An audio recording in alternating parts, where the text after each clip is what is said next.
ఖమ్మం నగరపాలక సంస్థలో అవినీతి ఆరోపణలు ఎదుర్కొంటున్న సిబ్బందిపై చర్యలు తీసుకోవాలని బీఆర్ఎస్ నాయకులు నగరపాలక సంస్థ కార్యాలయంను ముట్టడించారు. జిల్లా పార్టీ కార్యాలయం నుంచి నగరపాలక సంస్థ కార్యాలయం వరకు భారీ ప్రదర్శన నిర్వహించారు. తొలుత కార్యాలయంలోకి వెళ్లేందుకు యత్నించగా పోలీసులు అడ్డుకున్నారు.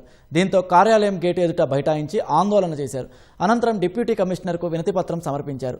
ఇందిరమ్మ ఇల్లు మంజూరు, బిల్లుల చెల్లింపు విషయంలో కొంతమంది సిబ్బంది అక్రమాలకు పాల్పడుతున్నారని ఆరోపించారు.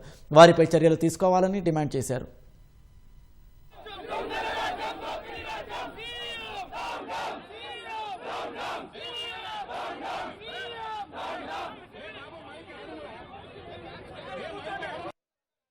ఈరోజు అధికారంలోకి వచ్చినటువంటి వాళ్ళ స్థానిక మంత్రివర్యులు ఇప్పుడు జరుగుతున్నది ఏంటి?